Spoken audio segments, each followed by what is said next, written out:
Hey guys, and welcome to another Sasquatch Theory podcast. On this episode, we have David, and he had some really bizarre encounters. I don't want to ridicule anyone, and he called me to report these experiences on the channel, so I'm going to remain open-minded, and if anyone's had an experience like this, let me know down in the comments below. I don't mind taking reports like this, but I prefer to keep things revolved around Bigfoot. It's good to theorize and think outside the box, but at the end of the day, I'm looking for Bigfoot eye-sighting encounters so I can learn more about these creatures, and maybe there is a connection, but I want to keep things all about Bigfoot, if that makes sense. This is nothing against the caller, but I want to make sure that things stay on track with Bigfoot, and if you've had a Bigfoot encounter, it's okay to share the paranormal and UFO experiences, but I don't want to just do UFO and paranormal. Alright guys, with all that being said, let's dive straight into this next report here on Sasquatch Theory.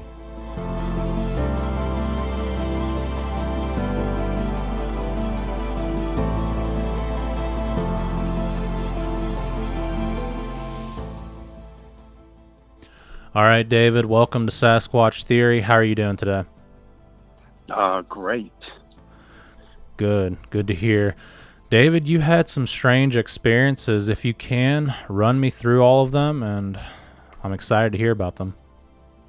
Okay. My earliest that I recall happened probably about 1958 or 1959. I would have been about 5 or 6 years old. I lived with my grandmother, who was 70, out in a small little farm in southern Ohio. So we were surrounded by corn and a dirt road, and across the road was a dairy farm, pasture for dairy cows. And it was just, she and I and a bunch of chickens in the yard. And sometimes I get lonely.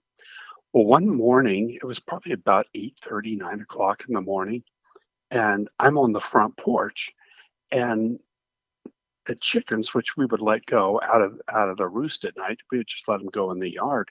And all at once, the chickens just freaked out and ran across the dirt road and ran into the corn and ran underneath the house. I'm thinking, what's up? Something's coming into the yard. And I looked around the side of the house, and here comes a little stuffed toy bunny, maybe about 2.5 feet tall. Had a white tummy, blue back, and kind of a yellowish or pinkish color in the ears, and it had like a ribbon, a yellow ribbon that was torn and kind of tied into a bow that went off to one side of the neck of the bunny. And it looked soiled, and it looked well worn, and it was kind of dirty, and the bow wasn't right. And it's kind of like coming towards me, maybe about a foot and a half, 2 feet off the ground by itself with nothing around it, coming up to me. And even though I was a child, I knew this is crazy. I mean, why would something like this be happening? And as I looked at it and it was coming closer and closer to me, I can't tell if it was a physical voice or if it communicated with me in my mind. And it kept saying, I'm in trouble. I need some help. Will you come help me? I need to find something. If you'll come help me and we find it, you and I can be pals and we can play. We'll have some fun. We'll have some adventure. And it would move like someone had his hand behind like a stuffed toy, and you move it back and forth to play with a child or a puppy, like, ooh, here comes the bunny. It was moving like that, like something was moving it, but there was nothing. There was nothing underneath it. There was nothing on the sides, nothing behind it. I could clearly see it. And it kept trying to get me to go away with it. And I thought, no, I'm not going to go away with you. And maybe I would have, because I was a lonely little kid, but the way the chickens reacted, and they saw it first, that scared me. And I wouldn't go with this stuffed bunny. And, it kept trying to get me to go and kept saying, come on, we'll have a great time. We don't have to go far. Just you and me, we'll be pals. I just, I'm not doing it. So finally, it stopped and started going backwards and going around the side of the house where I couldn't see it. I'm thinking, what's it doing? Is it going to, run up and grab me? What's it going to do? So I grabbed hold of the side of the house and I swung myself around the house, and it had turned around. So now I'm seeing the back of the body. And this time, what I saw, it looked like a 2.5 foot, maybe 3 foot dinosaur with spikes down its back, down its tail, and what looked like maybe where the snout would have been. I couldn't see it because I'm seeing it from the rear end. Looked like maybe the snout had stuck its nose in the back of a stuffed bunny. It was clear as day. It was a slightly greenish. It was definitely a dinosaur, 4 legs, walking on 4 legs, kind of fat and waddly, and was going around the other side of the house. And I ran in the house and I told my grandmother what happened. She's grabbing a gun and running out the door and chasing it. She totally believed me. And she was gone for a bit. And finally I thought, oh my God, it's got her. And pretty soon she comes back, and we both stayed in the house for like a couple days looking out the windows, seeing if something bizarre is out there. And she told me, she goes, whatever, if anything ever tries to get you to go with it, be it, human or not, being it, man or beast, she says, never go with it. And I was like, well, yeah, I never will. Well, I've had many incredible experiences in my life, and I was a hospice nurse for 17 years, and I had some incredible spirit experiences. But this thing was just so bizarre. I was afraid to share it. So other than telling my grandmother, I don't think I told anybody else until about 65 years later. And I went to my first UFO event in 2022. And for the last couple decades, I worked every weekend because I used to go camping. So I'd work Friday, Saturday, Sundays, and then I would have 3 days during the week off to go camping when everybody else was at work. And then, it was great for camping, but unfortunately, I missed all the kinds of seminars and workshops and things. And I'm kind of sorry I did that now. But I went to a thing in Mesa, Arizona. It was called the UFO Congress, and they had a section of in the morning, a session. It was called the Experiencers meeting, and people got to stand up and tell their stories. And I was going to tell my story about the Phoenix Lights, which I saw in 1997. And the first man that stood up, who was also from Ohio, told my story. I mean, almost exactly.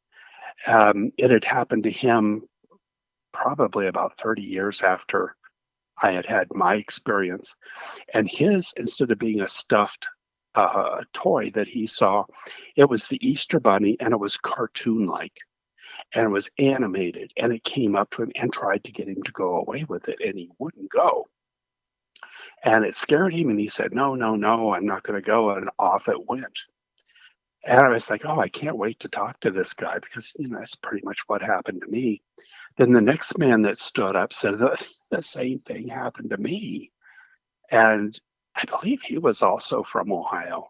And it was probably about 20 years ago, an animated rabbit came to him and tried to get him to go away with it. And he refused to go.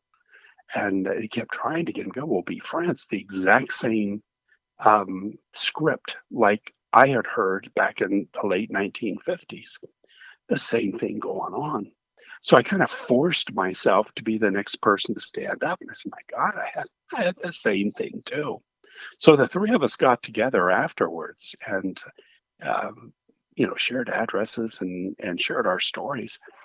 And I just kept thinking, this is bizarre. Why did three men have the same experience? And something taking on the form that a child would associate with and trust and want to be with and be pals with tried to get us to go away. So I got on a social media site, and I put my story out there. I mean, finally, after sitting on this for 6 decades, it was thrilling to find someone that understood what I was talking about. And anyway, I got, I think it was 240 replies, and 36 people contacted me that had the same thing happen to them as children. And they were all much younger than I was. One of them, it was Woody from Toy Story. It came up to him and tried to get him to go away with it. Another one, it was Captain Crunch, and it was who was popular when they were children. And I saw a stuffed toy, but living with my grandmother and on the farm, we got one TV channel, and I really wasn't, privy to get to watch cartoons out in the middle of nowhere. And we were poor. I mean, people used to leave boxes of food and used clothing. They drive by and leave it on the side of the road and drive off. I'm sure they were terrified of us. We looked looked pretty desperate, a 5-year-old kid and a 70-year-old woman. And the toys that I did get were all used. It was somebody else's toys. I got everybody's hand-me-downs. So seeing whatever it is that took on the form of a stuffed bunny, it knew me as a little poor country boy. A nice new bunny would just be odd, and a cartoon, an animated, bunny, that would be terrifying to me. So it took on the shape that I would associate with. So one of the people, of the 36 people that contacted me, not one of them went with the apparition or whatever form it was, whatever the being is that takes on the form to lure children away. None of them went with it except one woman. And she hadn't heard my story yet. And she told me, and this happened like 30 years ago to her, and she's still freaking out from it. She ended up traumatized. She did go with it, and it was Santa Claus. And it happened multiple times after she said yes the first time, and then they came and got her again and again and again. And there was a round hatch in the back of Santa's sleigh. So instead of hopping in the sleigh like where Santa and the presents and the elves would be, she had to like scoot through this tube in the back of the sleigh. And she said, without hearing my story, Santa once turned around and his Santa outfit kind of split open, and out came a dinosaur tail. And she described it with the spikes and everything exactly the way I saw it back in the late 1950s. And she went with it. There were many medical examinations that she had. She's never been able to date. She's never had a relationship. She stays to herself. It's just been traumatizing all of her life. So what's going on? I don't know. I'm thinking about contacting all these 36 people again and maybe seeing about interviewing them and get some research going on this. Something wants children, and something for some reason they had to have our permission. They couldn't just nab us. Couldn't just run off with us. They needed our permission. And what's that about? There's a movie came out in 2002. Someone just recently shared this with me. It's called Taken. I think it's by Steven Spielberg. Was a 3-part TV show, and they have it on YouTube. You can watch it for free. And there's a part in there where a little animated squirrel comes in and lures this boy out of his bedroom. And they go into the hollow of a tree, and then the tree turns into a spaceship, and off they go. And it was like, oh my God, I just get goosebumps. Just goosebumps. So that was my first experience with a non-human. I've never seen it since. Nothing like that ever happened to me ever again. It didn't come back, at least that I know of, at least that I remember. All right, David, I appreciate you for sharing that. And yeah, that is the first time I've ever heard that. And I'm glad you were able to speak with other people that have had similar experiences. What do you think was the cause to this phenomenon? You know, and I sat on this. I suffered with this for 60, almost 65 years because I know it was real. And it was like an hour or so before the chickens even came back, even thought about it, and they were freaking out for days. So, it's crazy as a little boy to have such a bizarre thing happen. And my only camaraderie was a flock of chickens, banny hens. So I know it happened. I sat on this and said, what on earth could it be? It wasn't spirits, it wasn't ghosts, you know. So thank God that man told his story, stood up and told his truth at that experiencers meeting, because I never would have said a word because it just sounds so flippin' crazy. But this stuff is going on again and again and again. I've now, online, I've run into 36 people in different countries that it's all happened to, and then the two guys, the experiencer meeting. Something's going on. Something. Why do they need our permission? Who are they? Why did it look like a dinosaur? Um, I don't know. I have no answers. I have so many questions and so few answers. And several people tried to tell me, oh, it's this, that, and the other. And maybe they know. People have feelings. People have thoughts. People have opinions. But if it's not validated, I would rather keep everything into I don't know. I would rather not know than to think something wrong and not seek anything forward. So I don't know. You haven't heard of this. I've I don't know. I didn't see a ship around. If my grandmother saw something or encountered something when she was running around chasing it with a gun, she never told me. And, maybe if she did see something, she didn't want to frighten me. I wished I would have talked about it more with her later on, but I mean, she didn't live a whole lot longer after that. So, it's a big question mark, and maybe some of your viewers have had something similar to this and can shed some light on it. I would appreciate some insight. Okay. Yeah, I appreciate you for sharing that. And what else have you experienced in your life? The next, I've had many spirit stories. My parents were open to everything, so um, uh, if there was a psychic in town, my mom took me, and we would go to Kentucky and Tennessee and go to the snake handling churches. So, anything unusual. My parents took me, and I was open to things, and I think I developed such an open attitude, and paying attention to the little things, I think sometimes makes you more and more aware of some of the big things.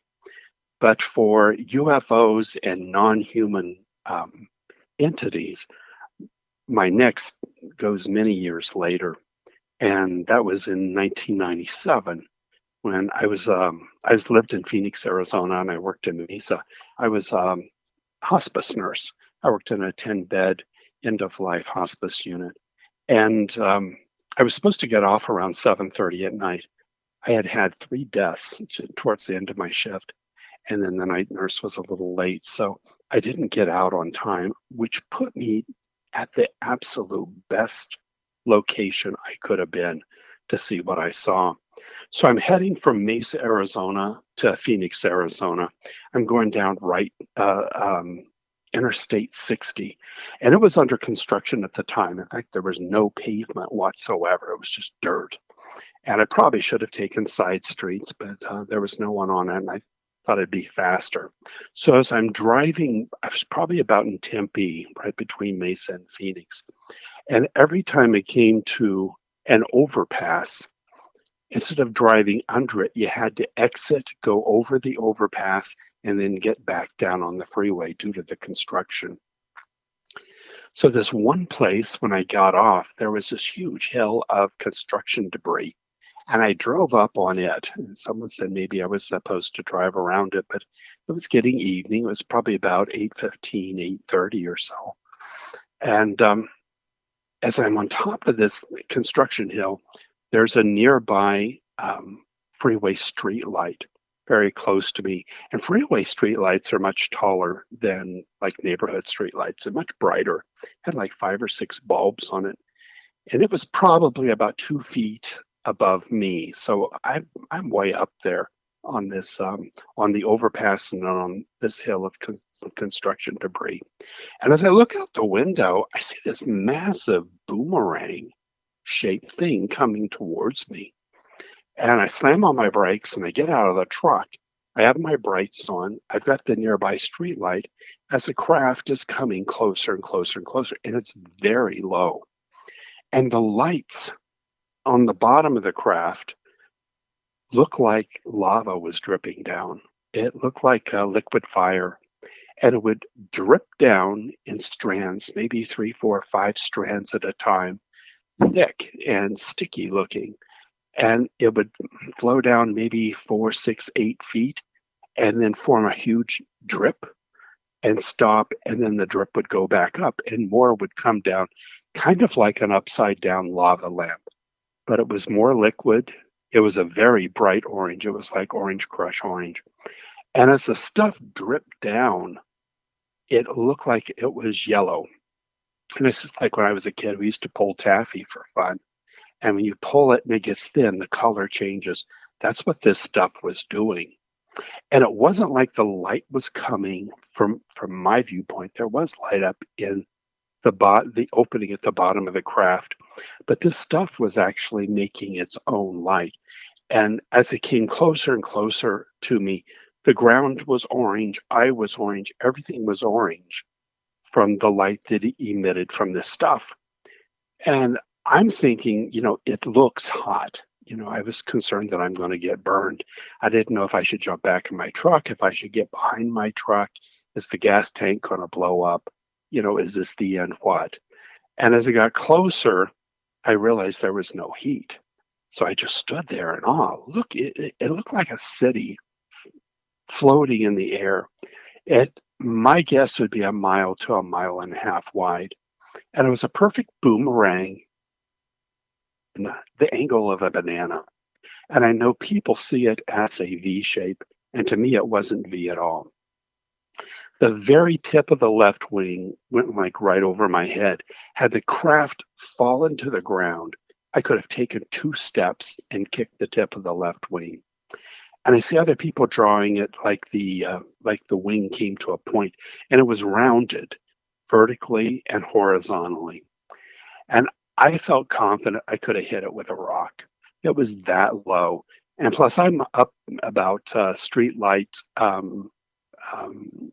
freeway street light high. I'm just going to guess that the tip of the left wing was about 30 feet over my head. And with the light from the brights of my truck and from the street light, I could clearly see the bottom for a couple 100 feet.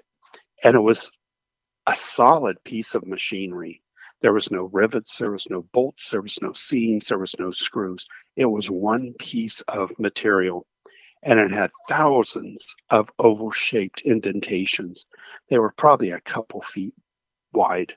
And they went from the tip of the wing all the way as far as I could see towards the bottom, thousands of them.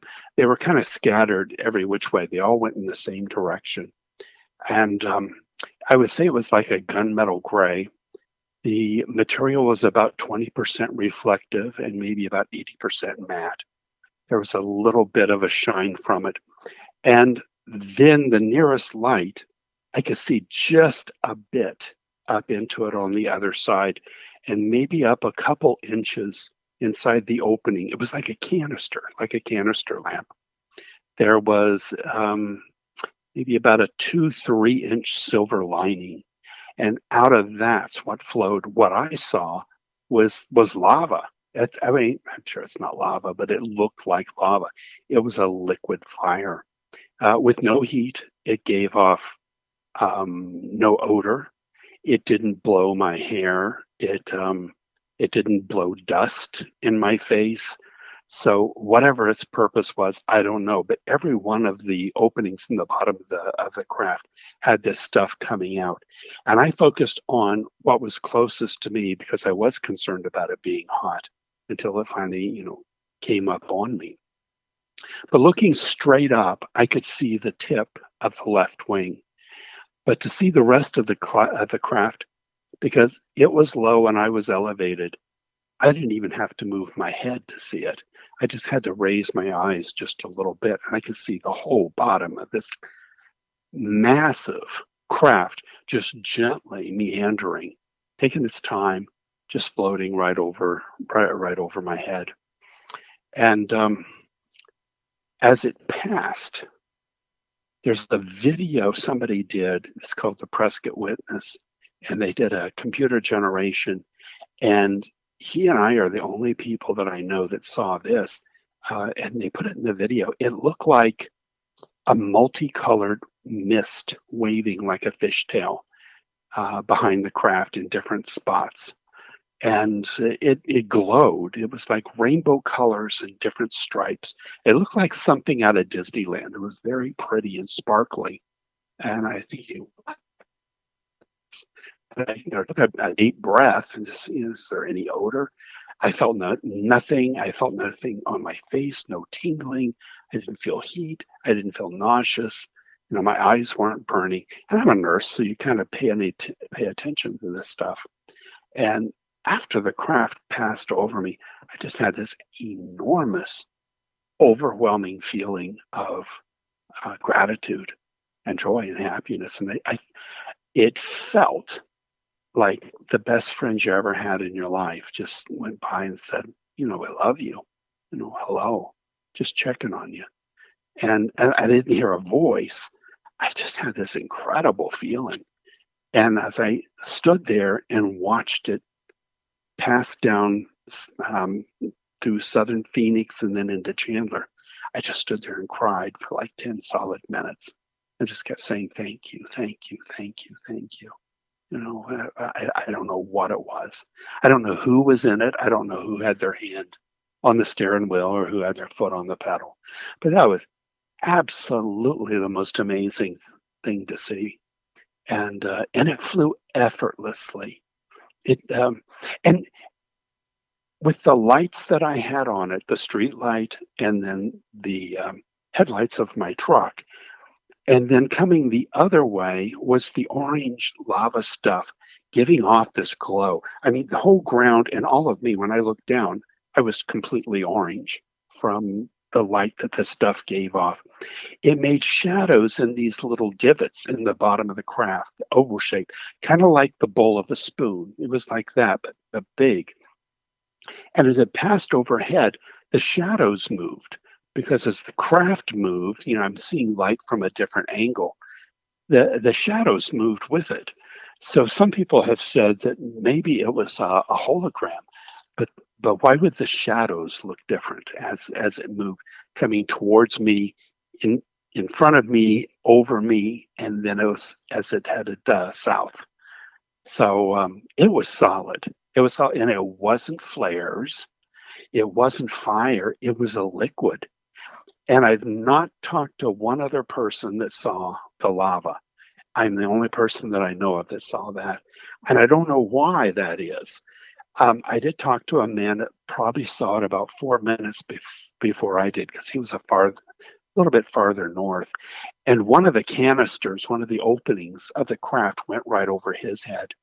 And he said he could look right up into it. He saw the little silver ring, the lining that I saw, but he said what looked like way up inside the craft was substance spinning like cotton candy in a machine. So I'm wondering if, I saw lava, if something was forming at that point and it came out when I saw it. I don't know. But it went over a lot of people's heads, and no one else is describing that.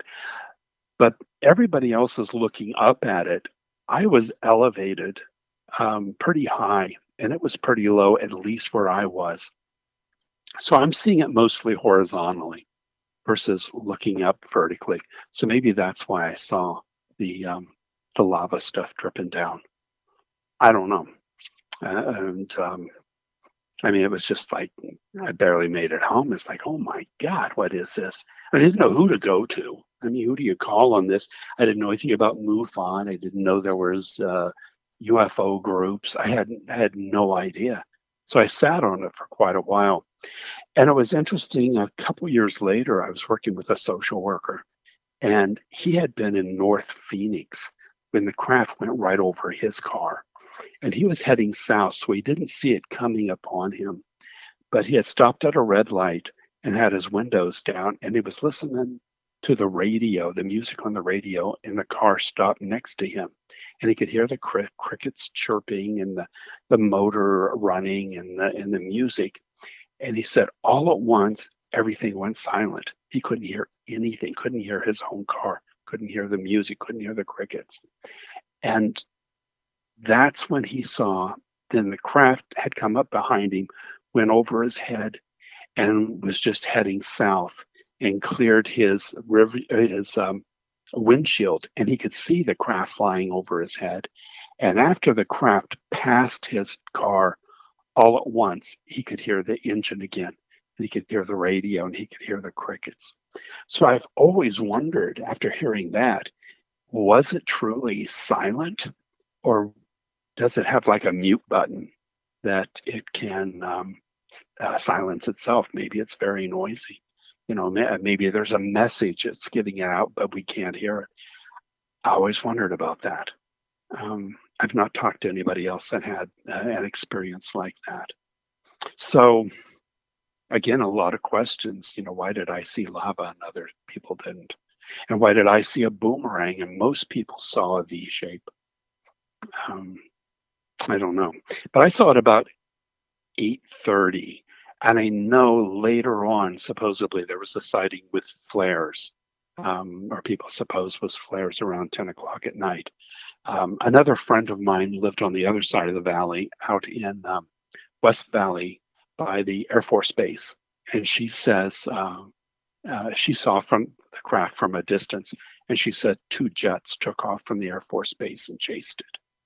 So I didn't see those, but I was on the other side of the valley. That was amazing, absolutely amazing. I think about that probably 5 or 10 times a day now for the past 27 years. You know, to be so close, I could have hit it with a rock.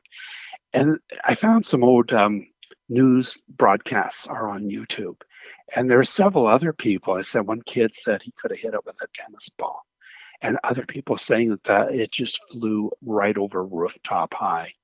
So the craft seemed to have changed its elevation depending upon where it was. And I've never heard anybody say a bad thing about having that experience or seeing the Phoenix lights. It seems to be either neutral or a positive experience in everyone's life. So anyway, I'd love to hear more. I'd love to know who it was. We'll see. We'll see. Have you ever talked to anybody that saw the Phoenix lights?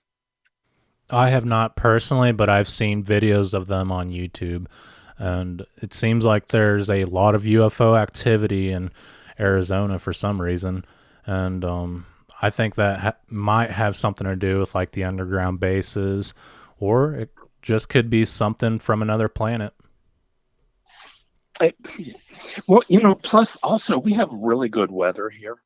We don't have a whole lot of clouds usually, and we don't have all those pesky trees, blocking the view.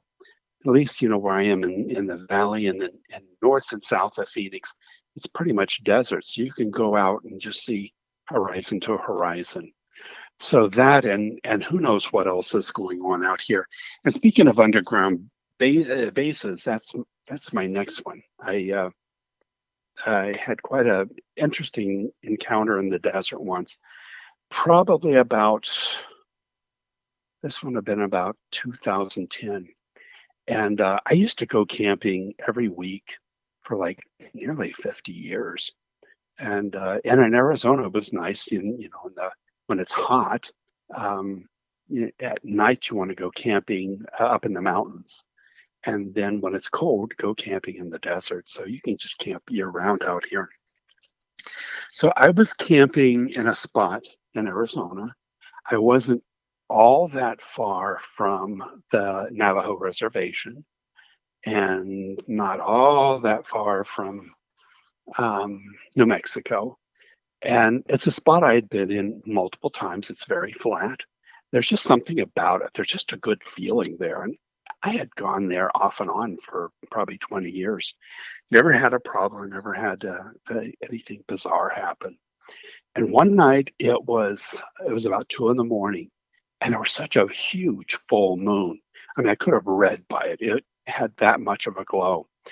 And I'm sitting in my truck, and about 4 feet behind the tailgate of my truck comes this being. Uh, It's about 8 feet tall. To me, it looked like an insect.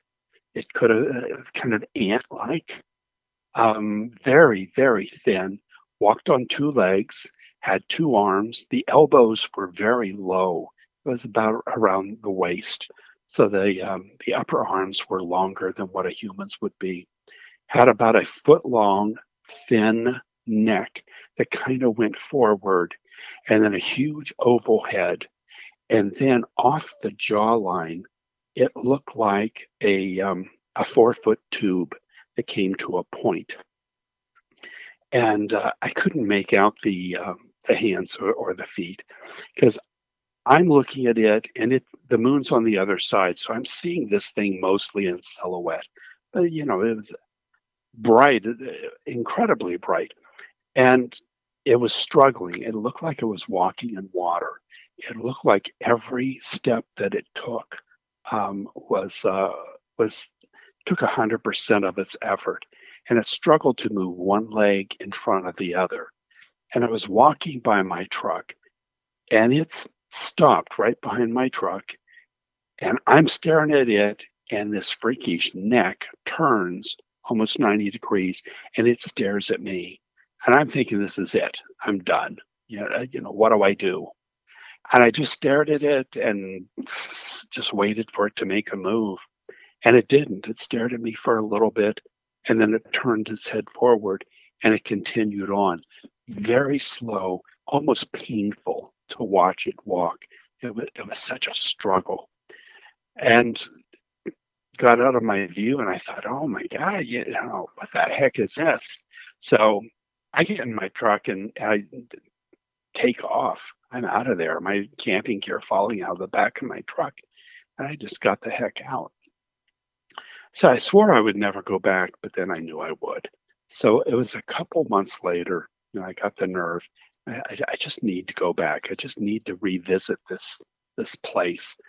And I went back. I knew exactly where the spot was, and I looked around, and of course there was nothing.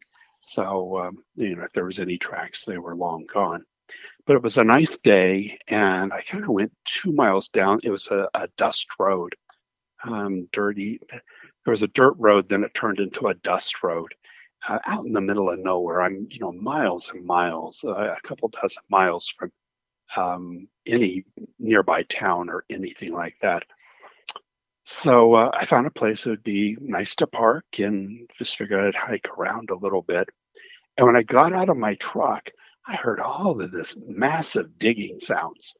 It sounded like earthly digging sounds, like diesel engines, maybe about 15 of them going at once, digging and like backhoes picking up dirt and earth movers bouncing the little thing trying to get the dirt out of the shovel and struggling and trucks backing up, going beep, beep, beep, beep. But there was absolutely nothing out there. There was no one. There was no other car. And in fact, I even got back in my truck and drove around a bit to think, where is all this coming from? And I went back to that spot where I heard the digging, and I stopped my truck and I got out. And I kept hearing, and it's like, where is this? And so I get on my hands and knees, and I put my ear to the dirt. It's like, could it be underground? And it was. It was very loud.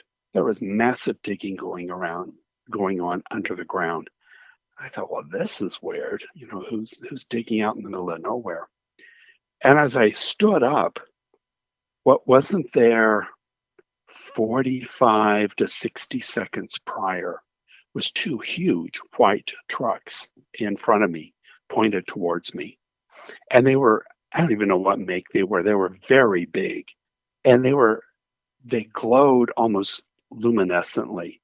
The bumpers and the chrome was so shiny, the reflection of the sun on it hurt my eyes. The windshield was onyx black, and it reflected nothing. And the white truck, I've never seen a white like that. It was showroom clean, but it almost glowed. The white almost glowed. I'm thinking, uh-oh, I'm in trouble. I shouldn't be hearing what I'm hearing underground, and I better get out of here. So as I turn to get back in my truck, I look behind me, and there's two more trucks just like it behind me, pointed towards me. I'm thinking, oh my God, yeah, what am I going to do? So I just, act nonchalant, and I get in the truck and I start driving down the dust road. And I kept looking behind me to see if they're following me, and they weren't. And finally getting to a paved road. I'm thinking, okay, everything's going to be all right. And as I get there, there's two more trucks waiting for me, one pointing north and one pointing south. So whichever way I turned on the paved road, there would be the truck either to pull in front of me or pull behind me. So I ended up going south. And as I did, the truck pointed south, took off right after me, and the other truck turned around and was right behind that truck. And I was heading down the road, a two-lane road. I was going 90 miles an hour. And one of the trucks was trying to pass me. The other was right on my bumper. And I'm swerving back and forth because I thought if the one, comes up to the side of me, they could push me off the road and I could wreck. So I'm, looking in the rearview mirror and looking in the side mirror and trying to drive between two lanes and keep the one behind me and keep the other from passing me. And I noticed there must have been a lot of bugs out there because there's splats of orange and yellow bugs. I'm probably hitting crickets or grasshoppers or something like that all over my window. I'm hitting a lot of bugs. But when I look in the rearview mirror and I look in the side mirror, they're not hitting a single bug. Their windshields are absolutely dust-free, dirt-free, bug-free. There wasn't a spot of bug on their windshield. And, I've got probably 300 bugs I snacked or something, a couple hundred bugs on my windshield. And they're not getting any. And as the one truck is trying to pass me, I look down at the tires. And, if you're in the desert for a minute, you're covered in dust. There was not one bit of dust on the tire. There was not a bug on the front of the truck. I couldn't see anybody inside. The windows were absolutely 100% black. I don't recall hearing their motor either. Of course, my little Toyota is just, doing everything it can trying to outrun these trucks. But they almost glowed. They were beyond showroom clean, and they almost looked like cartoons. They were illuminated. There was something not real about them, but they looked real. And I'm driving, probably about 10 minutes. There was a turnoff to an old abandoned house. And I thought, well, maybe if I pull in there, they think that's where I live and they'll leave me alone. And as I start to pull in there, they slowed down at the same time. And together, they made a U-turn and went back. So it's like, I never went back. I have never been back in all these years. And I've just recently decided I need to go back. I'm old. My health is failing. What are they going to do? And I want to go back and take some pictures. And I don't know what's going on there. But something's going on underground in the desert. Is it human? Is it something by the government for national defense? because the sound sounded completely 100% human machinery. I mean, it didn't sound like ray guns or anything, but at the same time, those trucks just did not look natural. And then what was that ant, that 8-foot ant-like being? Um, you know, about 2 miles from where I heard the digging sounds. So is it alien, human? Is it alien? Is it, I don't know what. There's got to be a connection between it. And why would they chase me and not a 8-foot ant? Um, I don't know. I just have too many questions. I don't know what it was. But by the time I got home, I was just sure that there was going to be, trucks, those white trucks in front of my house, and there'd be a bullet or something, and there wasn't. And I've had no repercussion after that. No one's tried to threaten me. No one's asked me questions. Um, I don't know. And I kept my mouth shut quite a while on that, and then finally came forward about it because something's going on underground. People say look to the skies. I say look underneath your feet. There's who knows what's going on under there. So that was my camping trip. One of my 2 camping trip stories. Have you ever heard anything about that, or have anybody describing a being like that? No, I haven't, and that's very interesting. It makes me wonder if the cryptid creatures that people are seeing possibly come from underground, and it seems like there's an entire network down there and something dark and deep going on. Some of the natives out here, they have, I know the Hopi have, the ant people, but they tend to be small, like a foot tall, from the stories that they tell. This thing is 8 feet at least. And I don't know what the long tube was, if that was part of its face. Was that a part of what it's wearing? I don't know. And is it normally walking like that because, being on Earth or something, it's a struggle to move, or was it wounded? I don't know. Um, that was it was terrifying at the time, and now I'm more and more curious. So I decided, I take my little cell phone and I'm going to run back there and just see, hopefully, hopefully I don't, hopefully I don't regret it. But one other time on a camping trip, and I was not too far from where this happened, and I was going to meet some friends around 6 o'clock in the morning. At the time, I was working night shifts, so I'm wide awake at night. And I go to the site where we're going to meet, and for the hike in the morning. I'm probably there about 3 or 4 in the morning, and I figured I'd just, maybe get a couple hours sleep in my truck.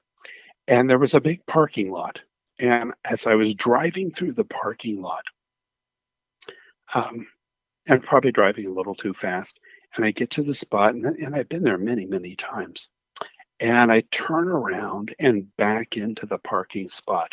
So my bright headlights are shining on the other side of this. There's parking on either side of. It's like a little road, and the bright lights shine on 3 beings standing there. They look like they're in spacesuits. They look like gingerbread men. That's their shape. They were kind of pudgy. They were plump. They were like an off silver, maybe slightly reflective, and it looks like they had little indentations all over their outfits that they were wearing. There was a tall one, about 5.5 feet tall, and then in front of it was 2 smaller ones, maybe about 3 or 3.5 feet tall. They looked identical except for the shape, and everything was smooth with slight pitting from head to toe. They had shoulders, they had arms. They were human looking, except in these like silver suits. And over where the eye and the face would be was like the size of an envelope, a rectangle, and it had a slight indentation and then something going around like a frame. and it looked woven like a brick of ramen noodles. So I couldn't see what was going on. I couldn't see any eyes or any face. It was just the outfits that I was able to see. I saw no craft. And I'm sitting there in my truck with my brights shining on them. They're probably about 20 feet ahead of me. And they're standing there staring at me. So we're just having a stare down. And after maybe about 30, 40 seconds or something like that, in unison, the two smaller ones turn to the right and start to walk off. The bigger one just stood there and stared at me. And when the small ones turned, instead of looking plump, now they look about half an inch thick. So they look like stick figures. And as they walked off, they looked like stick figures, like a cartoon would, and to walk away. And that, I don't know, that scared me. And I put my truck in forward, and I took off and I left the parking lot.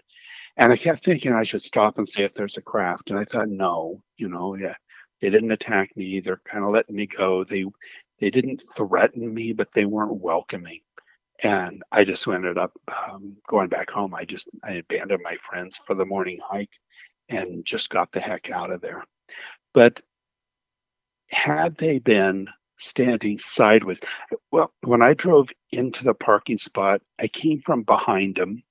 I was on the right side of them as I drove by, and then I turned around and parked in front of them with my brights on them. So maybe they didn't have a chance to turn sideways when I pulled into the parking spot. Because if they had been sideways and all of them looked half an inch thick, they would have just blended right in with the brush and the shrub in the desert. I wouldn't have noticed them at all.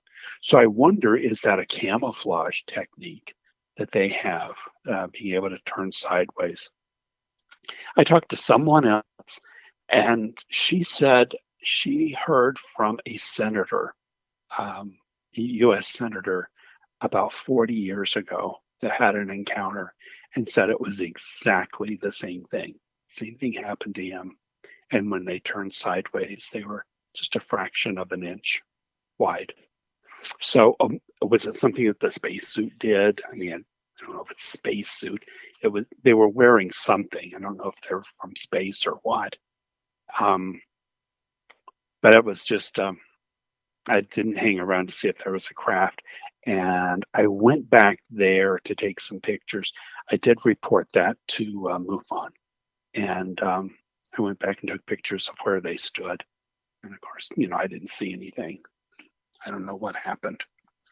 So those are my four, my one UFO story, and my three encounters with non-human. And it was interesting. My grandmother and her brother. My grandmother was born in 1889, and she and her brother and several other of the old time people in the hollow where we live would talk about seeing little people in southern Ohio, and they would be wearing like clothes from the 17th century, and they would see them like a foot tall around in the corn or in the woods, and they would talk about it. I mean, they had all seen this. I never did see them, but it was so real to them. And they would warn me, if I was ever out in the woods or something and saw them, just take my look, but don't approach them and don't talk to them. And I never did. So I always wonder, what was that? I don't know. But my grandfather, my dad's father, he reported a UFO in the local newspaper in 1919, and it was in northern Ohio. And when I was a kid, we'd go visit him, and he had it cut out, and it was in his scrapbook. And he saw a cigar-shaped craft flying right over the houses, right over the treetops. And after a while, it just kind of meandered over the town, and then it took off in a zip, and it was gone. And he was a high school principal at the time, and he was a well-respected person, and I would love to find the old newspaper somewhere. and find that clipping. But his son, my dad, was in the military from 1945 to either 1952 or 53. And in 1965, my dad was driving, my mom was in the front seat, and I'm in the back seat, and we're going by Wright-Patterson Air Force Base in Dayton, Ohio. At that time, we had lived kind of close to there. And I'm in the back seat, reading a comic book. And my dad points out a building to my mom and says, that's where we stored the flying saucers and the alien bodies. And he went on to describe them, the craft, describe the bodies, and describe the room. The room was built in a special way that you wouldn't notice that space was being missed. And he's telling her, this is where it is, and this is what happened. And I peep up and say, I want to see the flying saucer. And my dad didn't realize that I was listening and quickly changed the subject. He said, oh, only special people get to see that. Let's go get ice cream. And, of course, I was all for that. But over the years, my dad would ask me, do you believe in flying saucers? Do you believe in UFOs? And, I don't know. I didn't really care. And I would ask him, what do you think? And he would always say, oh, they're out there. And I wish I had pushed for more information. I really wasn't into it. I really didn't care. But I could tell I think he was trying to get me to ask so that he could tell whatever happened, maybe in the military, whatever it is that he had to do. So that was a big missed opportunity. And he died before all the Roswell stuff kind of resurfaced. The late 70s and the early 80s. It became a hot topic back then. And I know my dad during the war was in, for a while at least, in New Mexico, because he used to talk about being there. So I wondered, did he have something to do with Roswell or the Kingman crash? And there was a crash up there. And in 1977, I got to go to the Kingman crash. Some natives I think it was 52 or 53, something like that. When the crash happened, they had seen it. And years later, they had told their children where it was. And years later, a friend of mine who was very much into Native American culture and became friends with them, they said, we'll show you where our fathers, they took us here and showed us where the crash was. So we took the hike and went up there. I just went for a hike. I really couldn't care less, but it was quite a trek. And you could see where something had fallen into the side of the mountain, into the rock. And according to them, there was 5 craft that crashed in Kingman, and then one made it farther south and crashed somewhere else. But their fathers had seen the military come and get the craft and put them on great big trucks and take them back to Nevada. So, unfortunately, I think the government really learned how to cover up stuff by then. So who knows? Who knows? That was exciting. But after the Phoenix Lights, that's when I became interested in UFOs. And then the things that I saw in the desert, those 2 beings, and then this thing as a child, whatever that was, I've certainly been paying attention more and more into what other people are seeing. And I think my number one interest is I want to know answers to what I saw. I know a lot of people, you guys in the Bigfoot, and I've never seen Bigfoot. Is it related to these things? Is everything related? Are they connected? I don't know. I think everything's just supposition. You must be the expert. You tell me. I'm no expert, but I wonder myself what exactly could be going on, and I theorize there could be a connection with Sasquatch and the aliens and UFOs, but I haven't found any evidence of that other than just hearing people's accounts about them having like a human hybrid program, and that's the only thing that really leads me to believe that possibly these cryptid creatures could be like an offspring of humans and aliens interbreeding. But other than that, no, I'm no professional, and I'm just really trying to figure out the truth just like anyone else. There's a lot of supposition in this. I mean, so many people have a belief, and I don't, for whatever reason, it makes sense to them, and they'll say, that there's hybrids and all this stuff. But do we know? I mean, what I would rather be in the dark than to believe the wrong thing. And I wonder if anybody really does know. Does the government know? Is the government in control? Are they in control of the government? Um, is there really, really uh, a good reason that the government wants to keep silent about this? Maybe there truly is something awful going on, that we are being protected. Or is it something wonderful and they just want to keep it to themselves? I don't know. But I do believe the government knows a lot more than what they're sharing.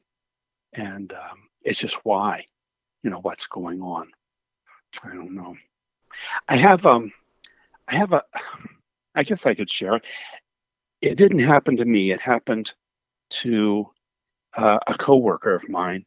And if you don't mind, I'll just go ahead and tell it and just get it out there. I'm 70. My health is failing. I'm not going to be around, a whole lot more. And I certainly don't want to have this stuff lost and not get to share it. Years ago, I worked in a facility. It was hospice. Everybody was dying, and we had this nurse that came down from Denver, Colorado, and this would have been about 1990. So she was in Colorado in the late 1980s. And she was living with her boyfriend up there, and she was a nurse, and he was doing some sort of construction stuff. And he came home from work just freaking out and said, "Oh, I'm in so much trouble. I don't know what to do." And he said that he was working underground, and he was working underground where, I don't know if it was at the time where the Denver airport used to be or where the Denver airport is now. But he was working several levels underground. And somehow he got lost, or just, was scoping out the place, and went down to areas where he wasn't allowed to go. And he ended up in this huge hallway, and they had huge doors.